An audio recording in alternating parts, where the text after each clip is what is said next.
इस ट्रेडिंग ने ना मुझे बहुत कुछ दिया, पर देकर सब कुछ छीन भी लिया। कुछ मिला तो नहीं, पर जो था वो सब चला गया। अगर आप लोग भी मेरी वाली गलती करने का सोच रहे हो तो रुक जाओ। मेरे ये पीएनएल देखकर कोई भी बिलीव नहीं करेगा कि कोई इंसान एक महीने में इतना बड़ा लॉस कैसे कर सकता है, और लॉस करने के अगले ही महीने। लोगों की सबसे बड़ी प्रॉब्लम ये है कि लोग सामने वाले इंसान को उसके फिजिकल अपीयरेंस से जज करते हैं, पर उसके अंदर जो सोल है उसका क्या, उस सोल की कुछ रिस्पॉन्सिबिलिटीज है उसका क्या, और उसके अंदर भी तो सबकी तरह एक दिल है उसका क्या। और ऊपर से मेरी ये जो किस्मत है ना, ये मेरी लाइफ का पहला गोल है। मैं आपको बता दूं कि यही मेरी लाइफ का पहला गोल है। जिस दिन मैं अपना ये गोल अचीव कर लूंगी, उस दिन मेरे को लगेगा कि यार मैंने कुछ तो किया है। तो आज मैं आपको शो करने जा रही हूँ अपने 5 साल का पूरा पीएनएल, वो भी लाइव, और साथ में अपने लाइफ की सबसे बड़ी गलती जो की है। मैं अभी 5 से 6 महीने पहले ही यूट्यूब पर आई हूँ, और उसमें से भी मैं 2 से ढाई महीने से जो है रेगुलर वीडियोस अपलोड कर रही हूँ, और इतने ही टाइम में आप लोगों के इतने सारे कमेंट, इससे कुछ नहीं आता है।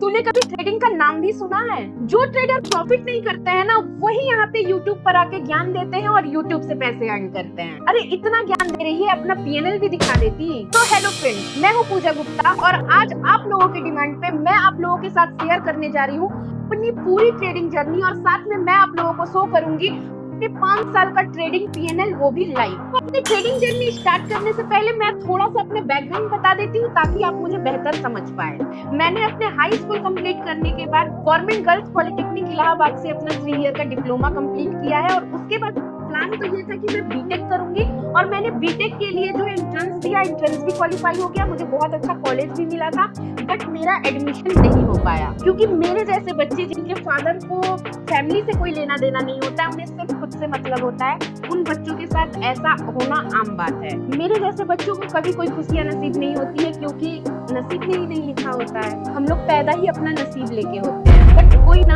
किस्मत के ऊपर भी मेहनत होती है, तो शुरू कर दी मेहनत, कर दिया मैंने जॉब स्टार्ट, ताकि मैं आगे की पढ़ाई तो कंप्लीट कर पाऊँ।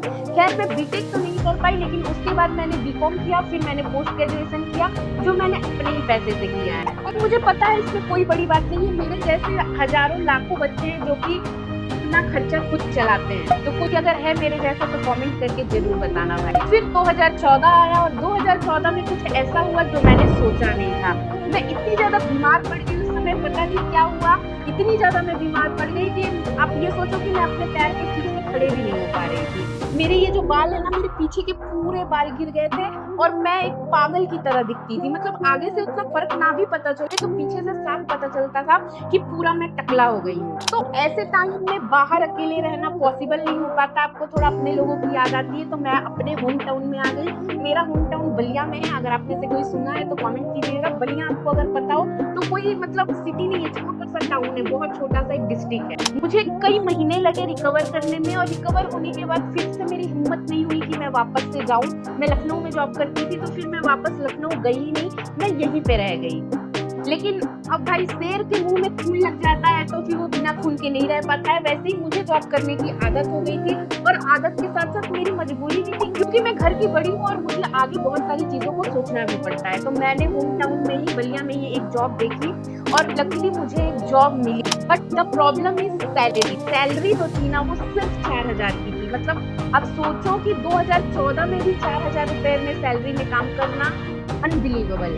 और ऊपर से जब मैं लखनऊ में जॉब करती थी, उस समय मेरी सैलरी 12 से 16 हजार के बीच में थी। मतलब सीटीसी प्लस इंसेंटिव लेके 12-16 हजार के बीच में मेरी सैलरी आ जाती थी। अब सोचो कि 4000 को मुझे शिफ्ट करना पड़ा, बट उस टाइम पे मेरे दिमाग में यही था कि something is better than nothing. तो फिर क्या, मैंने जॉब ले ली, और 4000 की सैलरी पे मैंने जॉब स्टार्ट कर दी। फिर मुझे पता चला कि मेरे साथ सेम डे पे 2 लोगों की और ज्वाइनिंग हुई है, जिनकी सैलरी मुझसे ज्यादा है। क्यों ज्यादा है?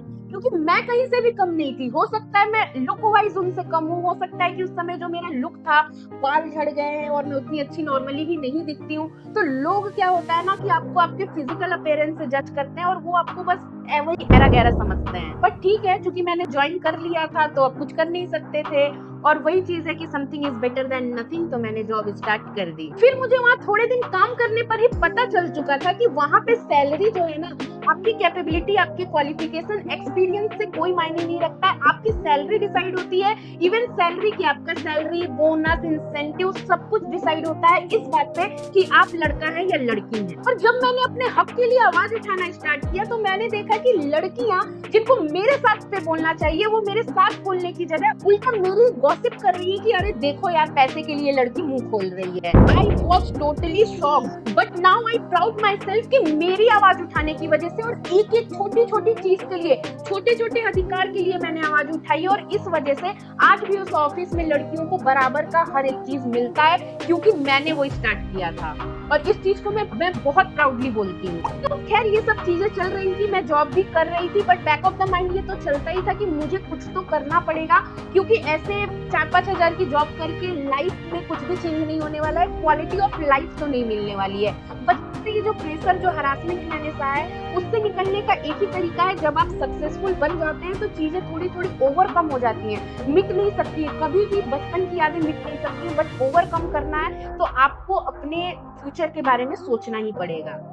तो चलती थी बैक ऑफ द माइंड सारी चीजें, मैंने कई चीजें एक्सप्लोर की, मैंने कई बार ऑनलाइन जॉब सर्च की और आपको पता है मेरे साथ एक बार फ्रॉड भी हो गया। किसी ने ऑनलाइन डेटा एंट्री का पोस्ट डाला था जॉब के लिए, मैंने अप्लाई किया, उन्होंने मुझसे 500 रुपए मांगे और मैं इतनी जॉब के लिए डेस्परेट थी कि मैंने 500 रुपीज दे दिए। फिर पता चला यार ये सब तो स्कैम था। तो काफी पुरानी बात है, अब समझ में आ गया है, बट ठीक है, आप गिर के ही तो सीखते हैं ना। कोविड में मैंने ट्रेडिंग के बारे में काफी सुना था और कोविड में काफी लोगों ने ट्रेडिंग करके पैसा कमाया है। तो फिर उसके बाद जो लोगों ने पैसा कमाया उसमें से मेरे ऑफिस में ही एक सर थे, उन्होंने भी काफी बार इस चीज का जिक्र किया था, बट मेरे दिमाग में हमेशा ये रहता था ट्रेडिंग मतलब लॉस, ट्रेडिंग में नहीं जाने का। लेकिन लास्ट में जब मैं काफी ज्यादा चीजें एक्सप्लोर कर चुकी थी और पता नहीं था कि लाइफ में आगे कैसे क्वालिटी लाइफ मिलेगी, तो फिर मैंने बोला ठीक है चलते हैं ट्रेडिंग पे रिस्क लेते हैं। अब ये समझ में आ गया था ना कि यार रिस्क तो लेना पड़ेगा, अगर लाइफ में वाकई चेंजमेंट चाहिए तो रिस्क लेना पड़ेगा। तो फिर मैंने 2021 में ट्रेडिंग स्टार्ट कर दी। तब मैं जॉब भी करती थी, अब मैं 2 नाव पे सवार हो चुकी थी, एक तरफ मैं जॉब करती थी, एक तरफ मैं ट्रेडिंग करती थी। और उस समय दिमाग में क्योंकि आप बहुत सारी चीजें देखते हैं, लोगों को इतना सुनते हैं कितना पैसा आ रहा है, तो उस समय मेरे बैक ऑफ द माइंड चलता था कि अरे यार मेरी 1 साल की जितनी सैलरी है ना उतना तो मैं ट्रेडिंग से 1 महीने में कमा लूंगी। पर हुआ क्या, आइए देखते हैं, साथ में पीएनएल भी देखते चलते हैं और देखते हैं क्या हुआ। तो यहाँ पे मैं अपने डीमेट अकाउंट पे आ गई हूँ। 5 पैसा का डीमेट अकाउंट में उस टाइम यूज करती थी, तो मैं आ गई हूँ यहाँ पे, मैं माई रिपोर्ट पे क्लिक कर दे रही हूँ। अब देख रहे हैं सब लाइव चल रहा है, इसमें कोई भी मैंने जो है इमेज वगैरह नहीं लगाया है, सब मैं लाइव भी कर रही हूँ। यहाँ पे मैं पीएनएल पे जो है आके इसको सेलेक्ट कर ले रही हूँ, इक्विटी सेलेक्टेड है, मैं डेट रेंज सेलेक्ट कर लेती हूँ 1 जनवरी 2021 से लेके 31 दिसंबर 2021 तक हम लोग देखेंगे 1 साल में मेरा पीएनएल क्या था। तो यहाँ पे 2021 सेलेक्ट कर लिया मैंने, दिसंबर और 31। तो 2021 का आप देख रहे हैं 59,245 रुपए 85 पैसे का जो है मेरा यहाँ पे पहले साल में लॉस हुआ था। अब मैं आपको एक बात बता दूं कि मेरा कैपिटल था ना उस टाइम वो 1 लाख रुपए का था। तो आप सोचो कि 59% या 60% के ऑलमोस्ट पहले ही साल में मैंने पूरा उड़ा दिया था। और ये इक्विटी है, और मैं बता दूं कि उस साल मैंने जो है डेरिवेटिव में काम नहीं किया था, मैं इक्विटी में ही स्विंग ट्रेडिंग या फिर आपका जो है इंट्राडे स्टॉक ट्रेडिंग करती थी। ये जो है पहले साल में मेरा इंट्राडे स्टॉक ट्रेडिंग और स्विंग ट्रेडिंग में लॉस हुआ था। यहाँ से मैं आपको डेरिवेटिव भी दिखा दे रही हूँ, डेरिवेटिव का भी मैं दिखा देती हूँ। 2021 से लेके 31 दिसंबर तक ब्लैंक है, मैंने कोई भी डेरिवेटिव में ट्रेड नहीं किया था। चलिए पहले साल में गया 7% कैपिटल। तो आइए अब जरा 2022 के भी देख लेते हैं कि मैंने क्या घुल खिलाया 2022 में। तो 2022 में इक्विटी देख लेते हैं। पहले यहाँ पे मैं 2022 सेलेक्ट कर लेती हूँ, 1 तारीख से लेके 2022 दिसंबर। डेट सही सेलेक्ट है, हाँ डेट सही सेलेक्ट है, नहीं ये 2021 है, 2022 1 तारीख से लेके दिसंबर 2022 अप्लाई करते हैं। अब देखो फिर से इक्विटी में 53,037 रुपए 63 पैसे का। एक काम करते हैं, कैलकुलेटर ओपन कर लेते हैं और ईयर बाय ईयर हम लोग अपना लॉस और प्रॉफिट कैलकुलेट करते चलेंगे, जिससे हमें पता चल सके कि 5 साल का टोटल पीएनएल में हम लोग प्रॉफिट में है या लॉस में है। ठीक है, यहाँ पे मैं कैलकुलेटर ओपन कर ले रही हूँ। पहले साल में कितना लॉस था, चलिए 60,000 ले लेते हैं, राउंड फिगर 60,000 ले लेते हैं, फिर माइनस कितना आ गया 53,037 रुपए। ठीक है, वो पैसा वैसा हम लोग नहीं जोड़ने वाला है, तो हमारा 1,13,037 रुपए का अभी तक जो है हमारा लॉस चल रहा है। चलिए अब हम लोग इसका भी डेरिवेटिव चेक कर लेते हैं। मुझे लग रहा है मैंने कुछ डेरिवेटिव भी किया था। हाँ देखिए, डेरिवेटिव उस समय मैंने बहुत स्टार्टिंग किया था बस, तो 5,084 का ही लॉस दिखा रहा है। तो ठीक है, इसको भी हम लोग ऐड कर लेते हैं, माइनस 5,084 रुपए, इसको भी हमने ऐड कर लिया। अब हमारा टोटल 2 साल का लॉस हो गया 1,18,121 रुपए। चलिए अब हम लोग तीसरे साल में चलते हैं, 2023। देखिए 2 साल मेरे हो गए थे। 2 साल में मैंने सोचा कि यार अब तो मेरे पास 2 साल का एक्सपीरियंस हो गया है।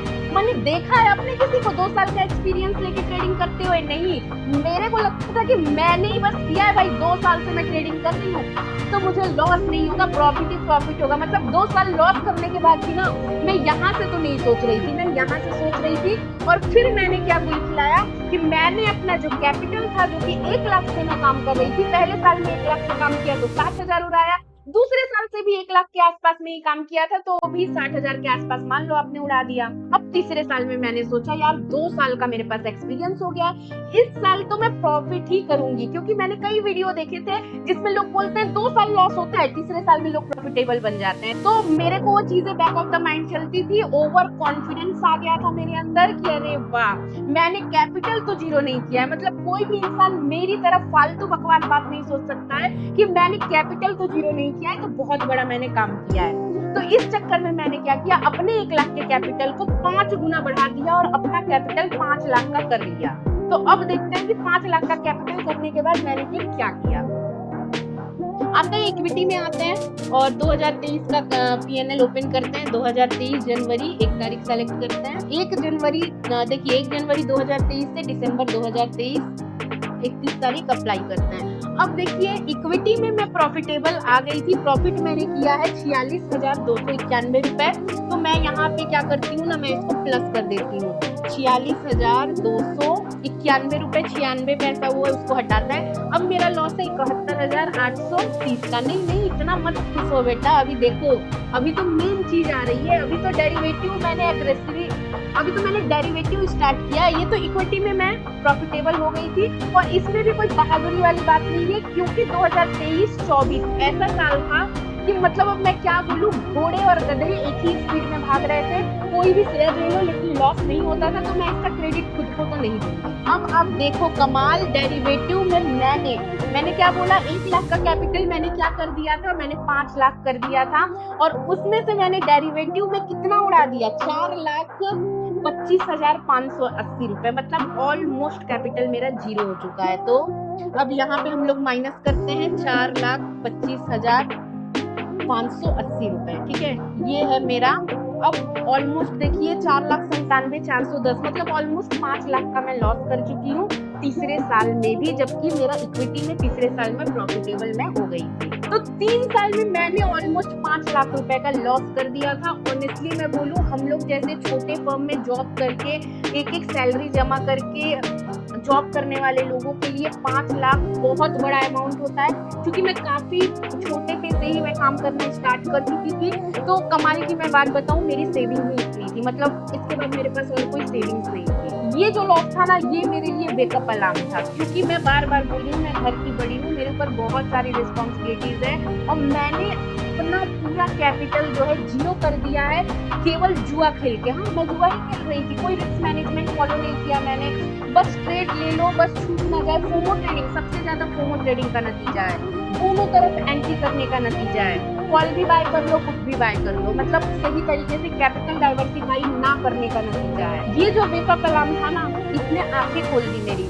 वैसे तो ये अलार्म बहुत पहले से बज रहा था, जब 1 लाख 2 लाख 3 लाख पार हुआ लॉस, तब से ही बज रहा था। बट क्या है कि वो हिंदुस्तानी खून है ना, हम लोगों को क्या होती है, अलार्म बजता रहता है और हम लोग अलार्म बंद करके सोते रहते हैं, अलार्म बंद करते हैं फिर सोते हैं, तब तक बंद करते हैं जब तक एकदम लास्ट में पता ना हो कि अब मैं अगर नहीं उठा तो फिर मुझे बहुत लेट होने वाला है। तो बस ये मेरा आखिरी अलार्म था। मुझे पता था कि अगर मैं नहीं उठी तो भाई बहुत कुछ चला जाएगा मेरा। पैसे की बात करें तो सब ऑलमोस्ट चला ही गया है, लेकिन अब अगर मैं नहीं रुकी तो फिर बहुत दिक्कत हो जाएगी। बट हाँ, ये चीज मैं बोलूंगी कि 2023 लास्ट आते आते मुझे चीजें थोड़ी ज्यादा बेहतर समझ में आ गई थी। मैं थोड़ा बहुत डिसिप्लिन फॉलो करने लगी थी।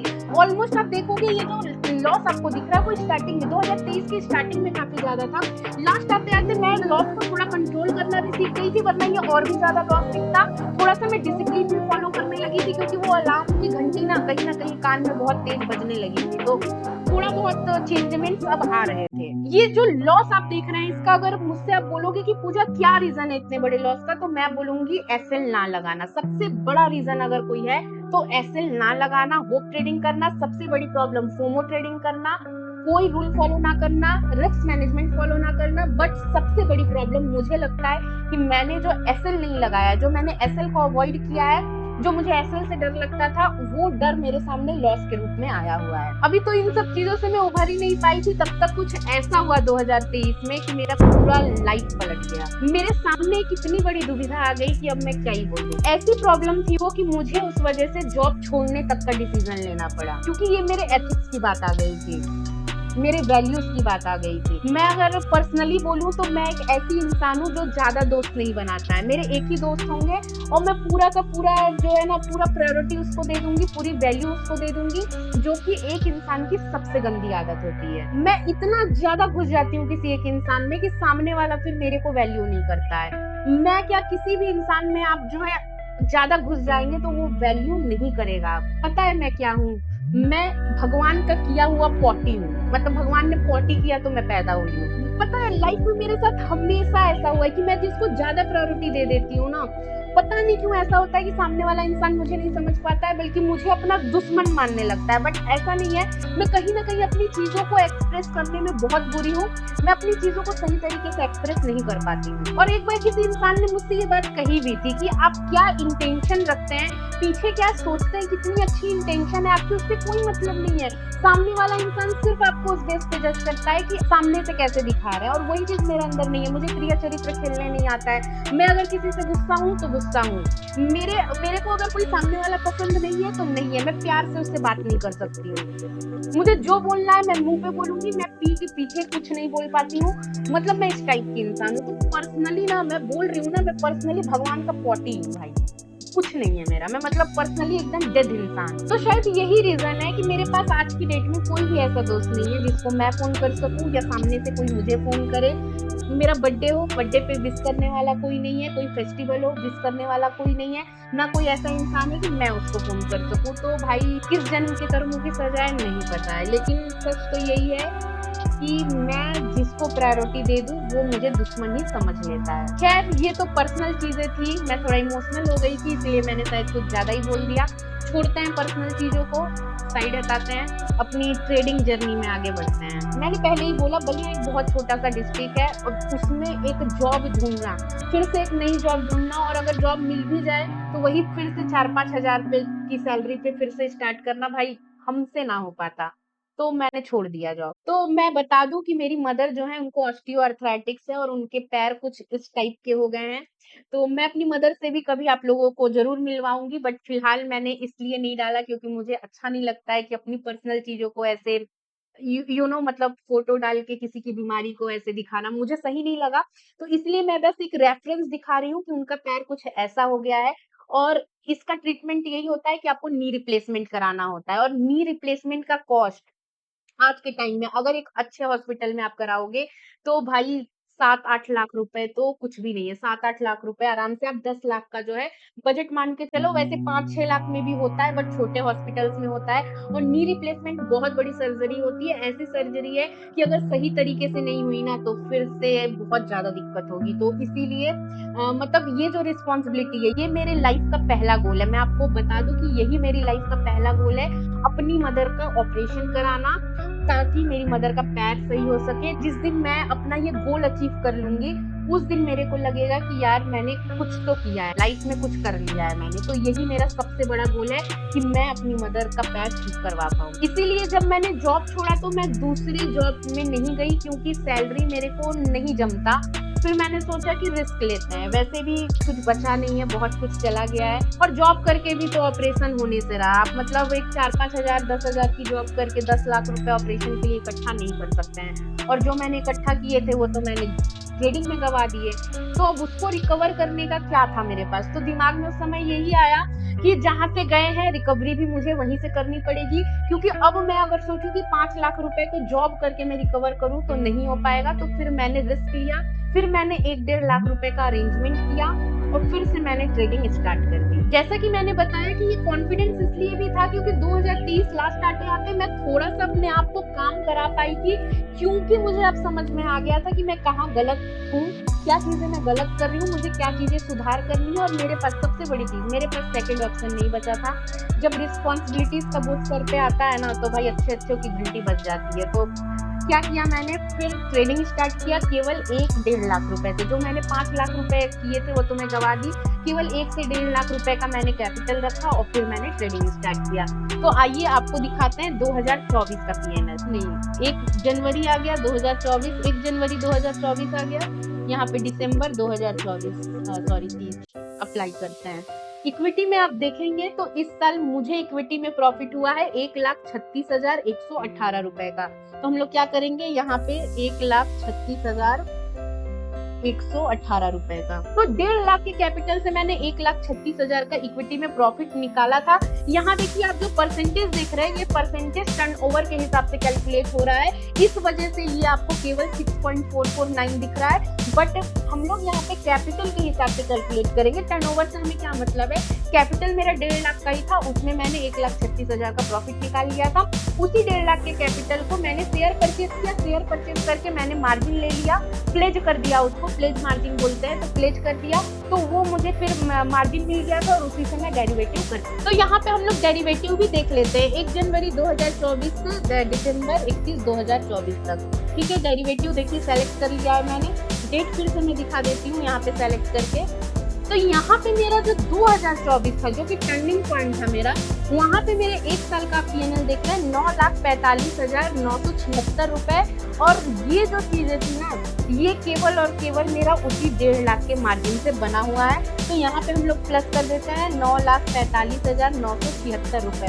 और अब हम लोग क्या आ गए हैं, 5,84,000 के प्रॉफिट में आ गए हैं। और मैं इस साल आपको मंथ वाइज दिखाती हूँ कि कितना रोलर कोस्टर था ये साल मेरे लिए। मतलब आपको लग रहा होगा इतना गुना कैपिटल कर लिया, ऐसा बात नहीं है। 1.5 लाख से मैंने स्टार्ट किया था, तो उसके बाद 2023 के बाद भी 1.5 से 2 लाख, जैसा मैं बार बार बोल रही हूँ, था। ठीक है, जनवरी का मैं आपको पीएनएल दिखाती हूँ, ये 1 महीने में मेरा पीएनएल क्या था। तो यहाँ पे मैंने अप्लाई किया, जनवरी में आप देख रहे हैं कि 3,31,499 अकेला जनवरी में मेरा इतना प्रॉफिट बना है। मतलब जो 9 लाख आप देख रहे हो उसमें तो लगभग 3.5 लाख तो 1 महीने में, जनवरी में ही मेरा बना हुआ है। क्योंकि मार्केट उस समय काफी अच्छा था, मैं बार बार बोल रही हूँ, केवल मेरा क्रेडिट नहीं है, ये मार्केट भी बहुत अच्छे से चला है उस टाइम पे। पूरा 2024 का जो साल था बहुत अच्छा मार्केट था। तो वॉलेटाइल मार्केट होती है तो भाई प्रॉफिट बनता है, तो फिर 2 गुना कैपिटल होना कोई बहुत बड़ी बात भी नहीं होती है। तो ये था जनवरी में। इसके बाद पहले ही महीने चूंकि मेरे पास अच्छा खासा कैपिटल जनरेट हो गया था, तो उस चीज को मैंने फिर क्या किया, थोड़ा बहुत अपना आधा प्रॉफिट निकाला और आधा फिर से मैंने री इन्वेस्ट कर दिया। तो ऐसे करके मेरा चलता रहा। बाकी फिर पूरे साल का आपने देख ही लिया। एक और महीने का मुझे लगता है, मार्च का भी मुझे लगता है कि काफी अच्छा था। देखते हैं मार्च का था या किसी दूसरे महीने का था। मार्च का देखते हैं, मार्च का 1 तारीख से लेके 31 मार्च, 1 तारीख से लेके 31 मार्च। हाँ, फिर आप देखो मार्च में 1,78,885। तो आप देखो ना कि 5 लगभग वहाँ 3.5 और यहाँ 1,78,000, 5 के ऊपर तो आपका 2 महीने में ही बन गया। बाकी कितने बचे, 10 महीने बचे, तो उसमें मैंने थोड़ा बुक किया। इस साल मैंने जो अपने अंदर सुधार लाया था वो ये था कि मैं जो प्रॉफिट कर रही थी उसको री इन्वेस्ट तो पूरा नहीं कर रही थी मैं, बल्कि उल्टा कर रही थी। मैं ऑलमोस्ट 60-70% जो है अपना जो मैंने प्रॉफिट किया उसको मैं निकाल रही थी। मेरा पर्पस ये था कि जो मेरा 5 लाख रुपए जो आप देख रहे थे लॉस में, उसको पूरा का पूरा क्या करना है, फिर से डालना है वहां पे। तो मैं क्या कर रही थी, जो भी प्रॉफिट हो रहा था वो वहां से मैं विड्रॉ करती थी और वहां से मैं ट्रेडिंग डीमेट अकाउंट से मैं हटा देती थी। ना रहेगा डीमेट अकाउंट में, ना आपको खुजली करवाएगा, ना आप फिर से उसको रिट्रेड करने जाएंगे और फिर वो लूज होगा। तो ये चीज मैंने अपने अंदर सुधार किया, सब कुछ निकाल दिया। अब चल रहा है 2025। तो मैं बता दूं कि 2025 का जो पीएनएल है वो आपको कोटक नियो में दिखेगा। रीजन ये था कि 5 पैसा में एक अल्ट्रा ट्रेडर पैक मिलता था, उसको अगर आप रिचार्ज कराते थे ना तो क्या होता था कि उसमें 10 रुपए का ब्रोकरेज लगता था, लेकिन फिर उन्होंने ये अल्ट्रा ट्रेडर पैक बंद कर दिया तो 20 रुपए का ब्रोकरेज लगने लगा। तो कौन देगा 20 रुपए का ब्रोकरेज? आप ट्रेडिंग कर रहे हो तो 20 रुपए का थोड़ा मुझे ज्यादा लगता था। तो मैंने क्या किया, फिर 5 पैसा से हटके मैं कोटक नियो पे चली गई और कोटक नियो पे फिर मैंने वहां पे ट्रेडिंग करना स्टार्ट किया। तो आइए कोटक नियो में चलते हैं और वहां पे भी अपना PNL देख लेते हैं। मैंने कोटक नियो का भी ओपन करके रखा है। यहाँ पे हम लोग आते हैं, क्या करते हैं, यहाँ पे हम लोग रिपोर्ट में आते हैं। यहाँ पे देखिए ओपन कर दिया है मैंने, यहाँ पे रिपोर्ट में स्टेटमेंट ओपन कर दिया है। तो इसमें आप देख रहे हैं टोटल नेट 36,649 का जो है ना, ये इसी साल में मेरा ओपन हुआ है तो 36,649 रुपए का प्रॉफिट है। हालांकि टोटल 46,507 रुपए का है, बस 36,000 आपका ग्रॉस है और नेट आपका 17,900 का ही है। तो यहाँ पे कुछ खास हुआ नहीं है। 17,900 रुपए जो है यहाँ पे हम लोग लिख लेते हैं। तो टोटल हो गया 6,02,584 रुपए। अब यहाँ पे इतना कम यहाँ पे इसलिए दिख रहा है क्योंकि मैं बता दूं कि मैं इसमें जो है कोटक नियो में केवल और केवल ऑप्शन बाइंग एक लॉट से करती हूँ। मैंने कई बार अपने वीडियो में पहले भी बताया है कि मैं हमेशा अपना कैपिटल डाइवर्सिफाई करके रखती हूँ। मैं हमेशा पोजिशनल सेलिंग करती हूँ और क्या होता है इंट्राडे में मैं बाइंग करती हूँ। तो इंट्राडे में भी मैं बाइंग कितना करती हूँ, केवल एक लॉट से करती हूँ, क्योंकि बाइंग करने का मेरा मकसद ये रहता है कि बाइंग में क्या होगा, बहुत रिस्क रहता है। तो बाइंग में क्या होगा, अगर कैपिटल कभी जीरो भी हुआ तो बहुत ज्यादा आपका जीरो होगा नहीं, उतना जितना आपसे फर्क नहीं पड़ेगा। और यहाँ पे मैं कोटक, आप जो 5 पैसा देते हैं, 5 पैसा में मैं ऑप्शन सेलिंग करती हूँ। यहाँ पे 20 रुपए का ब्रोकरेज है, लेकिन आपको भी पता है कि जब आप ऑप्शन सेलिंग कर रहे हैं तो हफ्ते में 1 या 2 बार ही आपका जो होता है ना ऑर्डर लगाना होता है। डेली आपको कंटिन्यूसली ऑर्डर लगाने नहीं है। तो इसमें 5 पैसा में मैं ऑप्शन सेलिंग करती हूँ। तो आप जो ज्यादातर पैसा देख रहे हैं ये ऑप्शन सेलिंग का है। बाकी ऑप्शन बाइंग का आप यहाँ पे देख रहे हैं, ऑप्शन बाइंग का कोटक नियो में, वो भी मैं केवल एक लॉट से करती हूँ अपने प्रैक्टिस के लिए, क्योंकि ऑप्शन बाइंग हम सबको पता है बहुत हाई रिस्क प्रोडक्ट है। इसमें आपका कैपिटल जीरो हो सकता है और मैं अब अपना कैपिटल जीरो करना बिल्कुल भी जो है अफोर्ड नहीं कर सकती हूँ, क्योंकि जैसा मैंने बताया मुझे अपना गोल पूरा करना है। तो गोल पूरा करना है, उसके लिए अगर मैं ऑप्शन बाइंग में लाखों रुपए लगा के बैठ जाऊं और बस दिखा दूं कि आज मेरा इतना प्रॉफिट हुआ, बल्कि बाद में भले ही लॉस हो, तो वो चीज़ मेरे से नहीं होगा। मैंने एक बार झटका खाया है, वो जो वेकअप अलार्म था वो हमेशा बजता रहता है मेरे दिमाग में, तो अब मैं दोबारा वो रिस्क नहीं ले सकती हूँ। बड़े ही मेहनत से मैंने ये रिकवर किया। जितना कम आप कैपिटल रखेंगे उतना कम आप रिस्क लेंगे, भले ही प्रॉफिट कम हो, कोई गारंटी थोड़ी ना है कि प्रॉफिट ही होगा, जो मैंने पिछले सालों में सोचा है। तो अब मैं वो गलती रिपीट नहीं करती हूँ। मैंने अपनी गलती से बहुत अच्छे तरीके से सीख लिया है। स्टॉप लॉस के बिना तो मैं कभी ऑप्शन बाइंग नहीं करती हूँ। तो मेरा कैपिटल तो जीरो होने से रहा, मैं स्टॉप लॉस के बिना कभी भी जो है ऑप्शन बाइंग नहीं करती हूँ। तो कुछ चीजें हैं जो हमें एक्सपीरियंस बाई एक्सपीरियंस हम सीखते हैं। मुझे पता है कि ऑप्शन बाइंग में कई बार अच्छा पैसा बनता है, बनेगा, मार्केट फिर अच्छी तरीके से चलने लगा है। बीच में थोड़ा ये कम इसलिए दिख रहा है क्योंकि फरवरी में थोड़ा लॉस हो गया था, तो फरवरी का जो लॉस था वो दिख रहा है इसमें, इसीलिए थोड़ा आपको कम लग रहा है। बाकी फिर से मार्केट अब अच्छे से चल रहा है। अच्छे से अगर आप डिसिप्लिन फॉलो करेंगे तो ज्यादा देर तक मार्केट में बने रह सकते हैं। मैंने अपनी जर्नी में एक चीज डिसाइड की है कि जब तक मैं अपना गोल पूरा नहीं करूंगी तब तक मैं ज्यादा रिस्क नहीं लूंगी। हालांकि मैं अपने गोल के काफी करीब आ चुकी हूँ, फिर भी फॉर हेल्थ रीजन हम लोग थोड़ा सा इसको पॉज कर रहे हैं, थोड़ा 1-2 साल और वेट करेंगे। उसके बाद जैसा भी सजेशन आएगा उस हिसाब से हम लोग आगे बढ़ेंगे। बट सजेशन में आगे बढ़ने के लिए पहले से तैयारी रखनी होगी, जिसमें मुझे लगता है मैं थोड़े 1-2 कदम आगे बढ़ चुकी हूँ। मैं चाहती तो अपना कैपिटल इंक्रीज करके मैं क्वांटिटी को इंक्रीज कर सकती थी, लेकिन ज्यादा क्वांटिटी ज्यादा प्रॉफिट नहीं दे सकता है, ये मैं पिछले दिनों में सीख रही हूँ। तो मैं जैसा बोल रही हूँ, मैं अपनी गलती अब दोबारा रिपीट बिल्कुल भी नहीं करने वाली। और आज की डेट में आई प्राउडली कैन से कि मैं फुल टाइम ट्रेडर हूँ और उसी ट्रेडिंग से ही मेरी पूरी रिस्पॉन्सिबिलिटीज को भी मैं पूरा करती हूँ और मेरा सब कुछ जितना भी है सारा काम ट्रेडिंग से ही पूरा होता है। भले ही मैंने बहुत बड़ा प्रॉफिट ना किया हो, लेकिन फिर भी मैं अपने गोल की तरफ धीरे धीरे आगे बढ़ रही हूँ और मुझे ज्यादा रिस्क नहीं लेना है। क्योंकि एक बात आप याद रखिए कि अगर आपको दिन का 5 लाख कमाना है ना, तो आपको दिन में 5 लाख रुपए गंवाने के लिए भी रेडी रहना चाहिए, जो कि हम लोग अभी अफोर्ड नहीं कर सकते हैं। तो बड़ा प्रॉफिट देख के बहुत ज्यादा जो है मोटिवेट होने से अच्छा है कि आप रियलिटी को समझे और छोटे-छोटे प्रॉफिट को इकट्ठा करके तब जाके जो है आप आगे बढ़े। तो वो मुझे लगता है ज़्यादा सस्टेनेबल होगा। और एक लाइन में कहा जाए तो मेरा मकसद प्रॉफिट करना नहीं बल्कि कंसिस्टेंट प्रॉफिट करना है, जिससे कि मेरा गुज़ारा चलता रहे भाई। तो इसी बात पे अर्ज किया है। ये मेरे सफ़र का अंत नहीं, ये तो बस मेरी जर्नी की शुरुआत है। तुम क्या मुझे डराओगे? अरे तुम क्या मुझे ठुकराओगे? डर को जीता है मैंने और हार कर भी लड़ना सीखा है मैंने। इसीलिए तो आज मेरी जुबां पे सिर्फ जीत की ही बात है। मेरी मेहनत और सब्र ने दी है एक अलग पहचान मुझे, ना रोक सकी कोई बार मुझे, यही तो मेरी औकात है। तो आई होप आप लोगों को ये जर्नी अच्छी लगी होगी। अच्छी लगी हो तो लाइक शेयर सब्सक्राइब जरूर कीजिएगा। फिर मिलेंगे एक नए इंफॉर्मेटिव वीडियो में, तब तक के लिए bye bye and take care.